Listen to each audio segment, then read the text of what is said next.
Okay, welcome back. Today's discussion is on Tremblant 70.3 specific race nutrition for me.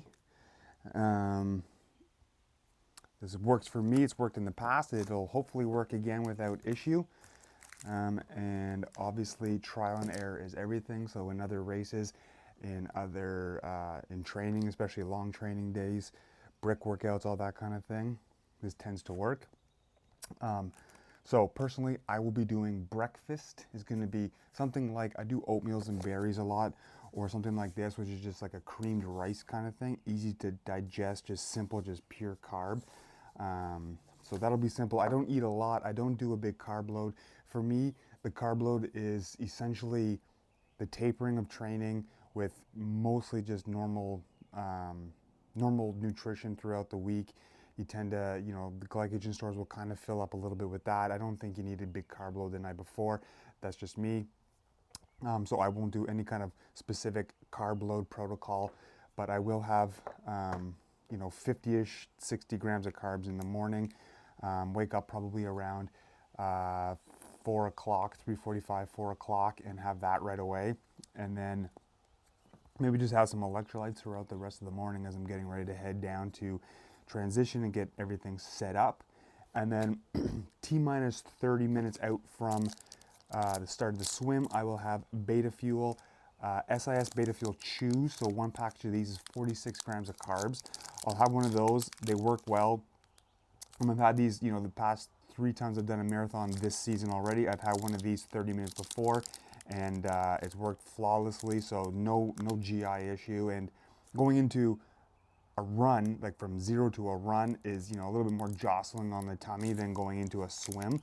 So I have no issue with those. I'll have one of those 30 minutes before the start of the swim, and then onto the bike. As far as carbs, I'm going to stick with the SIS products and gel. So all my carbs on the bike are going to come from the SIS products, so either gel or more chews. So at the 15 minutes into the bike, I'm going to have a gel. 45 minutes into the bike, I'm going to have a gel. An hour 15 into the bike, I'm going to have another chew. An hour 45 into the bike, I'm going to have another gel. 2 hours and 15 into the bike, I'm going to have another gel. So on the bike, I'm going to have 4 gels and 1 package of chews, and that'll get me through. And then in T2, I'm going to have another gel. Running out of T2. So I plan to bike in about 2.5 hours. So 2:15 on the bike will be my last gel, and then I get into transition, get my stuff going, slam another gel. So 2.5 hours, 2 hours and 35, 2 hours 40, hopefully no slower than that, and I'll be done with the bike. So I'll have one more gel before I head out onto the run. And then on the run, I will have a gel at 25 minutes. I'll have a gel at 50 minutes, and I'll have a gel at an hour 15. So that's, again, every 25 minutes I'll slam a gel. It probably won't be exactly that. I'll probably slam it right as I'm approaching an aid station to chase it with water or something, or sports drink. And so I'll have another 3 gels on the run itself. So carbs wise, what that adds up to, including the beta fuel chews before the start of the run, I'm looking at averaging around 87 grams of carbs per hour, which I don't know, I think it's right in the sweet spot. I don't think it's definitely not too high, definitely not too low. And again, it's all kind of what you can tolerate.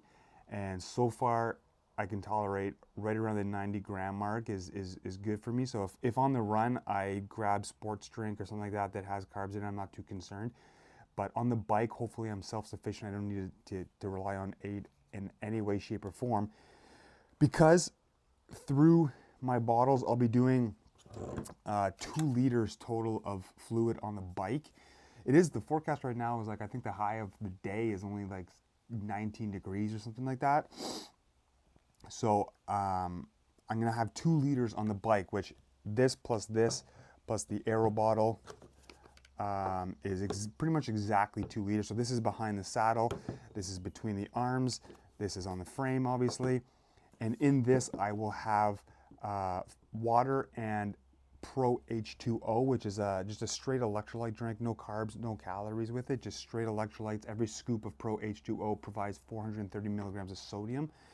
So on the bike, the plan is to have around 1,500 milligrams of sodium total spread across the bottles.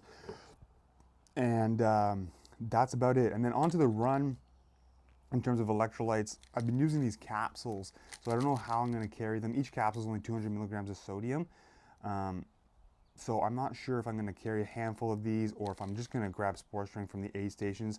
I'll probably will head out with these because I am a heavy salty sweater, so even though the temps are a little bit cooler, I'm sure by then I'll be sweating plenty. So I'll grab a few of these, bring them with me, and just, you know, they have them on hand if needed, kind of slam them as I need. And that's pretty much it. I have a cadence bar, you know, just another kind of simple carb bar that maybe in the morning I'll have this as well, but that's TBD. That would go kind of with this or like after breakfast before the chews, depending on how the tummy's feeling. Not likely, but maybe. And that I think covers it. Yeah. So on the run, it's just going to be the gels. Every aid station, I like to walk aid stations, you know, when I can, just to make sure I get it in. And don't lose that much time. I mean, I can kind of walk it through in 10 seconds. You know, you're down to a walk, and you can quickly get back up to running speed. So, and then I just know that I can grab what I need and actually consume it versus try and drink it on the run, whether you're pinching the cup or you're just throwing it at your face and hoping you get something down. So I'll be walking the aid stations, and getting in what I can there and just managing it. I mean, that's the fun of a triathlon. It's the fun of a long distance triathlon, is just managing the nutrition, planning all that out. And then one thing I didn't mention is caffeine. So, and again, this is especially kind of a personal thing, but I do well with caffeine. I'm not overly sensitive to caffeine. And so for me, you know, they say 3 to 6 milligrams per kg of body weight is kind of the optimal dose of caffeine. So at around 72, 73 kg, I'm going to be doing 300 milligrams of caffeine at that kind of hour-ish before race start, because it peaks in the blood. Caffeine will peak in the blood at around an hour after ingestion. So I'm going to take 300 milligrams of caffeine just in the form of a tablet or a couple tablets an hour before race start. And then I'm going to take it again towards the tail end of the bike. So kind of like my levels will kind of peak as I'm on the bike, and then they'll start to decline, and then I'll kind of just top them back up so that going into the run, they're kind of caffeine levels are up there again. I don't use caffeinated gels, which I guess I could. I just like the tablets. They work. It's the same thing as caffeine is caffeine. So whether you get it from gels or chews or sports drink of some kind or from just straight tablet, it's that's just my preference. So that's the plan. A to Z: fluids, electrolytes, carbs, caffeine. Hopefully no GI distress. I've not had GI distress really on in a race that I can remember. Definitely on training from here to there, but yeah, hopefully no need to stop in porta potty. I'm a notorious. Well, I guess, I mean, not notorious, but like I tend to have to pee, you know, in T1 and in T2. I'm gonna try and not have to. I've never been able to pee on the bike, but maybe I'll give it a shot towards the tail end of the ride if I have to. But it's one of those things, like I feel like I don't have to until I get into T2 and I'm thinking about running out, and then all of a sudden I have to pee, and it's like, do I stop now and pee and just get it out of my system, or do I run out and just deal with it? Do I stop on the run and just dart into a porta potty? And I usually just end up just darting into a porta potty, taking that extra 30, 40 seconds and just trying to empty the bladder as much as I can going into the run. So we'll see. Hopefully I'm able to manage and nail all this nutrition, because that's the 4th or 5th discipline of triathlon, and can make or break your race. So good luck to you. If you have your favorites of what you like to use, let me know. I'm a huge fan of Beta Fuel SIS. I'm a huge fan of the Pro H2O. These salt caps, they are what they are. Cream of rice tends to work. Cadence bars are handy for an extra carb snack. So that's my plan. See you on race day.